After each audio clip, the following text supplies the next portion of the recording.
क्योंकि आपके हस्बैंड के लिए कोई रीप लिख रहा है और वो आपके हस्बैंड इस दुनिया में है, तो मुझे ऐसा लगता है कि आपको कम्युनिटी पोस्ट कर देना चाहिए। बहुत गलत है, ऑडियंस ऐसे लिख रहे हैं और आप उनको क्लियर भी नहीं कर रहे।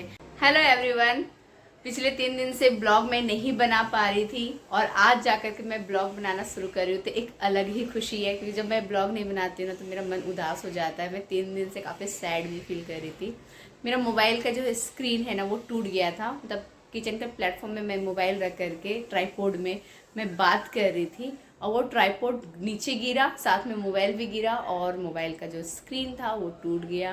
तो स्क्रीन बनने के लिए गया हुआ था, तो बन के आ गया फाइनली। तो आज भी शाम के 5:30 बज रहे हैं, तो ब्लॉग मैं स्टार्ट करी हूँ शाम के 5:30 बजे। बहुत रेयर होता है मैं शाम में ब्लॉग शूट करती हूँ। तो कपड़े अभी धो करके रखे हैं, ड्राई कर दिए हैं और ड्राई कर करके मैं 2 घंटा पहले ही रखी। तो मुझे ऐसा लगता है ना 90% कपड़े सूख गए हैं, सिर्फ 10% सूखने बाकी है। तो उसके लिए मुझे बालकोनी में कपड़े डालने होंगे, तो पहले मैं कपड़े डाल लेती हूँ, फिर मैं ब्लॉग कंटिन्यू करती हूँ। कपड़े डालने आ गई हूँ, लेकिन आपको एक चीज़ दिखाती हूँ। ये मेरा छोटा सा ही बालकोनी है, लेकिन यहाँ प्रॉब्लम क्या है ना, ये आप देख सकते हो जो छज्जा है, जो बारिश से बालकोनी में पानी आने से रोकता है, ये पूरा डैमेज है। ये लगाना बहुत ज़रूरी है, क्योंकि आप लोगों को पता है मुंबई में बारिश कंटिन्यू 2-3 महीने परेशान करती है। तो इसमें क्या होगा, बारिश के मौसम में ना ऐसे भी पूरा बालकोनी में पानी आ ही जाता है, लेकिन पूरा बालकोनी पानी से भर ना जाए। और उससे क्या होता है ना, हमारे जो वॉल होती है ये भी ख़राब हो जाते हैं, सीलन आ जाती है। इसलिए छज्जा बैठाना बहुत ज़रूरी है। लेकिन इस बार बोले हैं कि नहीं, वो अच्छे से छज्जा लगा देंगे। हस्बैंड बोले कि अच्छे से लगवाएंगे, तो देखिए।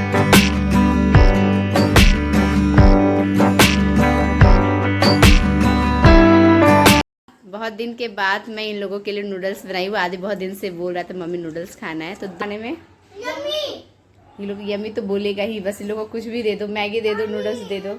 पानी चाहिए, स्पाइसी है। थोड़ी सी शेजवान चटनी में डाली थी ना, उससे थोड़ा सा नूडल्स स्पाइसी है। आदि ज़्यादा स्पाइसी नहीं है, खाने लायक है ना।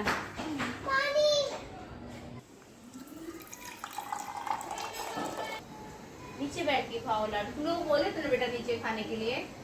तो चलिए, शाम का टाइम हो गया है, तो मेरा नाश्ता ये, बच्चे लोग तो चाउमीन खा लिए और मैं ये जूस पीऊंगी। मैं चाउमीन ऐसे खाती नहीं, क्योंकि हेल्थ को लेकर के मैं ध्यान देती हूँ, और चूंकि मुझे जूस खाना है इसीलिए, मतलब सॉरी जूस पीना है, इस वजह से फिर मैं नूडल्स चखूंगी भी नहीं। कोई मतलब नहीं बनता फिर इतने मेहनत से जूस बनाने का। कि सही बात है, जूस बनाने में मेहनत है, इसलिए दूसरों के लिए मैं बनाऊंगी ना तो उसमें मेहनत नहीं है, उसके लिए इंसान खुशी खुशी कर देता है। लेकिन सिर्फ अपने लिए थोड़ा बहुत भी खाना पकाना होता है ना, तो हम लोग क्या करते हैं ना, आलस दिखा देते हैं। खुद के लिए कौन करता है, चलो कुछ भी खा पी लेते हैं। तो खुद के लिए करना छोटा सा भी चीज बहुत बड़ी बात होती है। इसीलिए इंसान को ना अपने लिए जरूर करना चाहिए, अपने लिए अलग से जरूर पकाना चाहिए। तो मैं आज आपको एक बात कहना चाहूंगी इस ब्लॉग में, कि अब मैं मिलेट्स बनाने की सोच रही हूँ कि मैं दिन में एक टाइम मैं मिलेट्स अपने लिए बनाऊं, क्योंकि काफी हेल्दी होता है। मैं ऐसे रोटी सब्जी चावल दाल ये सब खाती हूँ ना, तो उसको मैं थोड़ा सा अवॉइड करने की कोशिश कर रही हूँ। काफी तक मैं चीनी मैदा रिफाइंड अवॉइड की हूँ, और ये सब चीजें तो मैं ले रही हूँ। आप लोग जानते हैं मिलेट्स का, मैं अब मिलेट्स कैसे बनाए जाते हैं ये तो मुझे नहीं पता। खैर कोई बात नहीं, किसी से पूछ के मैं बना लूंगी कि मिलेट्स कैसे बनाया जाता है। नहीं तो जैसे आप लोग मेरा यूट्यूब चैनल देखते हैं, वैसे मैं दूसरे लोगों का यूट्यूब चैनल देखूंगी मिलेट्स के लिए। और जब मुझसे कोई गलती हो जाएगी तो आप लोग सजेस्ट कर दीजिएगा कमेंट बॉक्स में कि मिलेट्स कैसे बनाते हैं, ठीक है। तो अभी मैं ये जूस बनाऊंगी, और मेरा गला आपको बैठा हुआ नजर आ रहा होगा या फिर कुछ आवाज में चेंजेस आ रहा होगा, क्योंकि मुझे ऐसा फील हो रहा है कि मेरा गला बैठ गया, थोड़ा सा आवाज चेंज हो गया। क्योंकि रात भर मैं गला दर्द से इतनी परेशान रही। हुआ क्या ना, मैं गलती कर दी थी, मैं फ्रिज में जो खट्टा मीठा आम का अचार रखी थी ना उसको मैं खा ली थी। अब मुझे ना फ्रिज का बिल्कुल सूट नहीं करता, क्योंकि हैबिट नहीं है ठंडा चीज खाने का। जब से लंग्स प्रॉब्लम हुआ तब से ठंडा चीज खाने की हैबिट छूट गई, तो मैं खट्टा मीठा अचार निकाल के खा ली। दिन भर में 2-3 बार निकाल करके काफी अच्छा लग रहा था। उससे मुझे ना गले में खराश आ गया, खांसी नहीं खराश आ गया, और उस वजह से मेरा गला ये पूरा है ना, यहाँ से देखिए यहाँ तो पूरा दर्द दे रहा है। पानी भी पीने में मुश्किल हो रहा था। तो सुबह से मैं गार्गल कर रही हूँ, तो अभी फिलहाल बेटर है।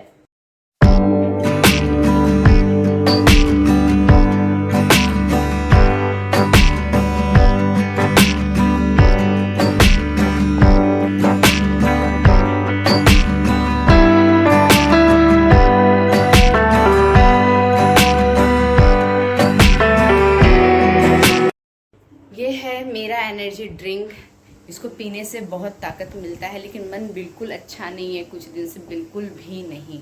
क्या होता है कि कई बार कि हमारा रिश्ता दूर दूर तक किसी इंसान के साथ नहीं होता है, लेकिन हम उनको जानते हैं, तो उनके साथ कुछ भी बुरा होता है ना तो अपने को भी तकलीफ होता है। क्योंकि देखिए ऐसे भी, जैसे मैं यूट्यूब में काम करती हूँ, आप लोग भी जानते हैं, कभी मेरे साथ बहुत गलत होगा तो आपको भी अच्छा नहीं लगेगा। ठीक उसी तरह मैं भी एक बहुत बड़ी यूट्यूबर है, मैं उनका ब्लॉग देखती हूँ, बीच बीच में उनको देखती हूँ, क्योंकि मेरे पास इतना टाइम नहीं होता है कि मैं किसी का रेगुलर ब्लॉग देख सकूँ। स्पेशली खुद एक यूट्यूबर हूँ तो 2 से 3 घंटे तो मेरा एडिटिंग में जाता है, तो मेरे पास इतना टाइम नहीं होता। और फिर मैं मोबाइल स्क्रीन पर कितना रहूँ, तो मैं मोबाइल स्क्रीन पे 2-3 घंटे सिर्फ एडिटिंग के लिए रहती हूँ, ब्लॉग बनाने के लिए रहती हूँ, तो बहुत ज़्यादा मोबाइल स्क्रीन पे रहने से देखिए डार्क सर्कल हो जाते हैं। ये भी एक हम लोग को हर जाना भुगतना पड़ता है।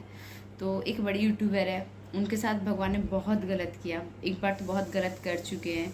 1 साल पहले उनके पहले हस्बैंड की डेथ हो गई, और उसके कुछ महीने के बाद उनसे उनका एक बच्चा भी है, तो कुछ महीने के बाद उनके फैमिली वालों ने उनके देवर के साथ उनकी शादी करा दी। अभी पिछले 8 दिन से ये न्यूज़ आ रहा है, कई चैनल पे ये न्यूज़ आ चुका है कि उनके जो सेकंड हस्बैंड है उनकी भी एक कार एक्सीडेंट में डेथ हो गई है। तो भगवान इतना बुरा तो कर नहीं सकता। मुझे बिलीव इसलिए नहीं है क्योंकि उनके तरफ से कोई भी ऑफिशियली उनके चैनल के थ्रू ये जानकारी दी नहीं गई है, ना ही कोई कम्युनिटी पोस्ट किया गया है। लेकिन हाँ, जो ऑडियंस है उनके ब्लॉग देख रहे हैं, उनके ब्लॉग के कमेंट सेक्शन में जा कर के रीप लिख रहे हैं, तो ये चीज़ मुझे गलत लगता है कि एटलीस्ट आप क्लियर कर दीजिए अपने ऑडियंस को कि आपके साथ क्या हुआ है। मानते कि बहुत बुरी घटना हुई है, इस चीज़ में तो मुझे ट्रस्ट है कि बहुत बुरा हुआ है उनके सेकंड हस्बैंड के साथ। लेकिन अगर वो अभी है इस दुनिया में तो आप प्लीज़ आप कम्युनिटी पोस्ट कीजिए ताकि लोग रीप ना लिखें, क्योंकि आपके हस्बैंड के लिए कोई रीप लिख रहा है और वो आपके हस्बैंड इस दुनिया में है, तो मुझे ऐसा लगता है कि आपको कम्युनिटी पोस्ट कर देना चाहिए। बहुत गलत है ऑडियंस ऐसे लिख रहे हैं और आप उनको क्लियर भी नहीं कर रहे, क्योंकि ऑडियंस इमोशनली भी अपने यूट्यूबर जो रहते हैं उनके साथ कनेक्ट हो जाते हैं। मैं खुद एक यूट्यूबर होकर के अपने ऑडियंस के साथ इमोशनली कनेक्ट हूँ, तो उनको ऑडियंस को बता देना चाहिए कि हाँ आपके हस्बैंड सही सलामत है। लेकिन 8 दिन से ना उनके चैनल में कोई ब्लॉग आ रहा है, ना कम्युनिटी पोस्ट हो रहा है, बल्कि कई सारे अनगिनत यूट्यूबर लोग, जबकि बड़े बड़े यूट्यूबर लोग भी बोल चुके हैं कि हाँ गलत हुआ है।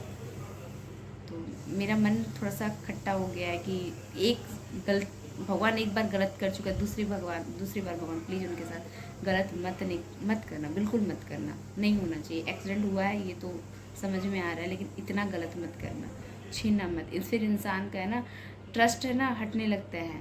इंसान एक बार इतना बड़ा दर्द झेल सकता है, दूसरी बार नहीं। और वो माँ का क्या, जिन्होंने अपने दोनों बेटे अपने उस बहू से शादी कराए, उनका भी तो नहीं होना चाहिए इतना गलत। आवाज़ भी बैठ चुकी है, अभी मैं जाऊंगी खाना बनाऊंगी, चावल दाल और कोहड़ा की सब्जी। कोहड़ा हम लोग बोलते हैं, ऐसे आप लोग कद्दू बोलते होंगे, पम्पकिन बोलते हैं इंग्लिश में।